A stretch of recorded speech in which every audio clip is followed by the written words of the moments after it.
Hello students, welcome back to yet another session of electrochemistry.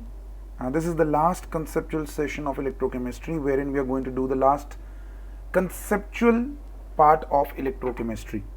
After this, there is a really theoretical part, that is commercial cells and batteries. So that's going to be a little boring, but this is the last most interesting part of electrochemistry. Let's begin with it. I'm your host Manjot Singh, your faculty, who's going to take this last part. And in the previous part we had completed very important thing where we started to talk about electrolysis, right? And we divided electrolysis into two parts, that is qualitative part and quantitative part, if you remember, right? So qualitative part, we saw that how to find out the products of electrolysis. अगर आपको एक electrolytic cell दे दिया है, electrolytic solution दे दिया है, तो उसमें से प्रोडक्ट्स कौन कौन से निकलेंगे एनोड और कैथोड पे, वो हमने लास्ट सेशन में देख लिया. We saw that. In today's class we are going to see that products निकालना तो सीख लिया, but how much product will be formed on passing how much electricity is the question, right? And that's very important because electrolysis का जब applications देख रहे हैं तो हमें यही तो सीखना है कि कितना quantity जो है वो product का या substance का produce हो रहा है on either anode or cathode. So to help us with that, a very important scientist came up in our life, that is Faraday, and he gave very important laws of electrolysis. Faraday's laws of electrolysis से उसको जाना जाता है. So what is basically Faraday's laws of electrolysis? Let's understand that. So Faraday's laws of electrolysis is nothing but the relationship between the quantity of electric charge passed through an electrolyte and the amount of substance that is deposited at electrodes. Now this relationship was a quantitative relationship represented by Faraday in the year 1834, and those were so beautiful that they were put into two important laws. very important बच्चे, ध्यान से सुनिएगा, ये laws जो हैं इनके नाम बहुत important हैं. And that is the first law of electrolysis and the second law of electrolysis.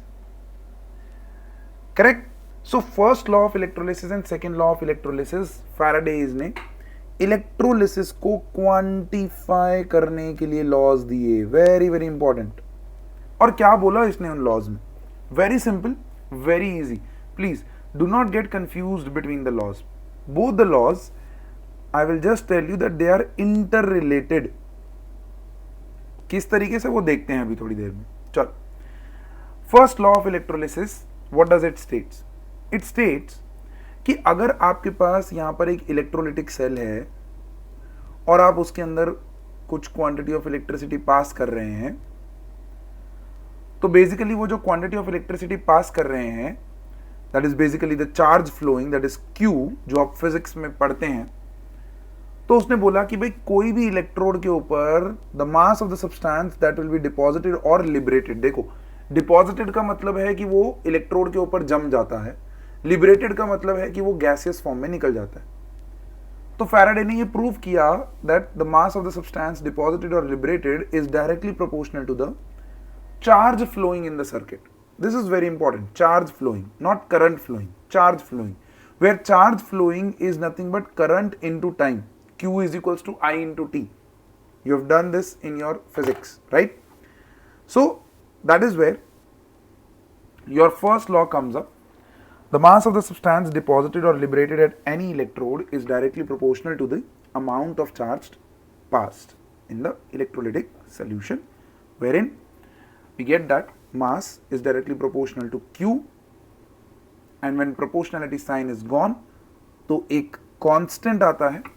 इस कांस्टेंट का नाम है इलेक्ट्रोकेमिकल इक्विवेलेंट. ध्यान से सुन लीजिएगा इसको, electrochemical equivalent. And then we further expand this and we get W is equals to Z into I into T, where I into T is nothing but Q. Correct? यहां पर एक important चीज जो आपको पॉइंट आउट करके रखनी है, that mass of the substance liberated is in grams, I is always taken in amperes, always, अगर वो मिली एम्पेयर में दिया है तो उसको एम्पेयर में कन्वर्ट करना है, and time is always taken in seconds, always. तो फैराडेज फर्स्ट लॉ में आपको टाइम हमेशा सेकेंड्स में लेना है, आई हमेशा एम्पेयर में लेना है और मास हमेशा ग्राम्स में लेना है. Is that clear? So let's understand what are these terms denoting over here. So these terms where W is denoting the mass of the substance deposited or liberated, Q is the amount of charge passed, where Q is equals to I into T, so I becomes amount of current passed in amperes and T becomes time for which current is passed in seconds. See, very, very important. Is that clear? And Z is nothing but the proportionality constant and it is known as electrochemical equivalent, and this is very, very important मेरे बच्चे. Directly 1 marker question, 2 marker question आता है, define electrochemical equivalent. तो अगर मैं electrochemical equivalent का formula बनाऊं तो that is nothing but W by Q, है ना?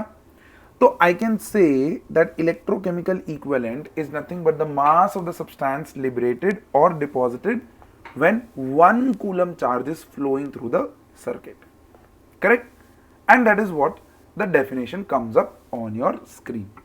It is the mass of the substance in grams deposited or liberated by passing 1 coulomb of charge. And how is this electrochemical equivalent calculated? It is calculated as equivalent mass of the substance divided by 96500. What is this 96500? We have already done that. This is known as 1 Faraday. What is 1 Faraday? Very important. याद करिए 1 Faraday. 1 Faraday is nothing but the charge carried by flow of 1 mole of electrons in the circuit. Correct? इसकी exact value थी 96486. But calculation purposes के लिए हम उसको 96500 कर देते हैं. और इक्विवेलेंट मास जो है ये आप ऑलरेडी नॉर्मेलिटी वाले फैक्टर में पढ़ के आए हो, where equivalent mass is nothing but molar mass by n. तो अगर मुझे यहां पर फैराडेज फर्स्ट लॉ का डिटेल्ड फॉर्मूला बनाना है तो I would say that the mass of the substance liberated और deposited is equals to molar mass of the substance divided by n into 96500 into I into T, where n is nothing but the flow of electrons. कि for example मैं अगर zinc deposition सोच रहा हूं तो zinc 2 electrons लेके zinc में deposit हो रहा है तो इसका n फैक्टर हो गया 2. Correct? I talk about Na plus 1 electron लेके Na में जा रहा है तो इसका n फैक्टर हो गया 1. सिमिलरली कॉपर प्लस 2 जो है कॉपर सल्फेट सोल्यूशन, तो कॉपर प्लस 2 2 इलेक्ट्रॉन लेके कॉपर में जा रहा है तो इसका n फैक्टर हो गया 2.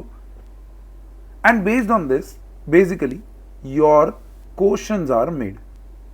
आप समझो मेरे बच्चे, एक पर्टिकुलर सब्सटेंस के लिए मोलर मास तो कांस्टेंट रहेगा और उसकी n वैल्यू भी कांस्टेंट रहेगी.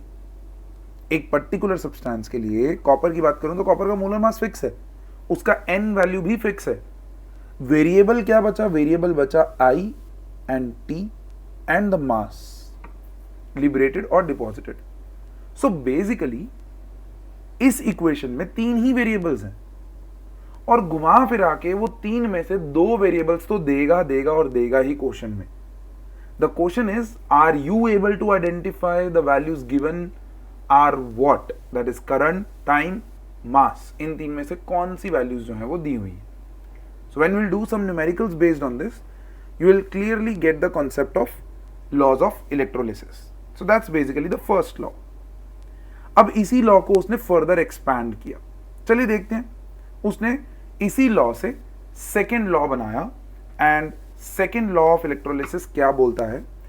वो बोलता है that the amount of substance deposited by the passage of same amount of electric current, or I would say same amount of charge, will be proportional to their equivalent weights. बहुत interesting चीज है. क्या बोला उसने कि अगर मैं यहां पर एक बीकर लूं, उसके अंदर एक सोल्यूशन लूं, let's say this is a zinc sulphate solution, इसके अंदर मैंने क्यू चार्ज पास किया, फिर मैंने यहां पर कॉपर सल्फेट सोल्यूशन लिया, उसके अंदर भी क्यू चार्ज ही पास किया, तो वो बोलता है कि mass of the zinc liberated is directly proportional to equivalent mass of zinc. Similarly mass of copper liberated is directly proportional to equivalent mass of copper. और अगर इन दोनों क्वेश्चंस को इक्वेट कर दूं तो I can get that mass of zinc divided by mass of copper is equals to equivalent weight of zinc divided by equivalent weight of copper. Very very important part कि भाई अगर आपने एक से ज्यादा सॉल्यूशंस में same amount of charge pass कर दिया तो उसके अंदर प्रोड्यूस होने वाले इक्विवेलेंट्स जो हैं, ध्यान से समझिएगा, इक्विवेलेंट क्या होता है? Given mass of the substance divided by its equivalent mass. This is known as chemical equivalent of that substance. तो बोलता है कि अगर दो या दो से ज्यादा सॉल्यूशंस में same amount of charge pass कर लेते हो, then the chemical equivalents produced in each beaker is going to be same. So basically the mass of the substance is going to be proportional to the equivalent mass of that substance, and from there you get the equation as this, where when you remove the proportionality sign for two solutions, two different solutions, that's the magical part of this, two different solutions, then you come across this equation, that is W1 by W2 is equals to equivalent mass of 1 by equivalent mass of 2. Or you can also express as that W1 by E1 is equals to W2 by E2. Chemical equivalents produced in each of the beaker is same. I know it's a little confusing. चलिए उसके लिए हम एक diagram आपके सामने लेके आते हैं. We have three different beakers connected in series. Why they are connected in series? Because we want to pass same amount of charge. Same amount of charge मतलब Q is equals to I into T. Current pass should be same for same time. Correct है?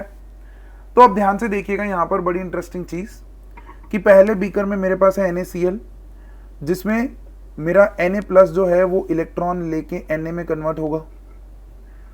दूसरे case में Cu plus 2 जो है वो 2 electron लेके Cu में convert होगा.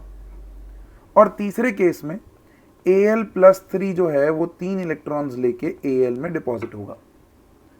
अब तीनों सॉल्यूशंस डिफरेंट हैं, बट जब तक इनमें सेम अमाउंट ऑफ चार्ज पास हो रहा है तो बोलता है कि इन तीनों में प्रोड्यूस होने वाले इनके केमिकल इक्विवेलेंट्स जो हैं वो सेम होंगे.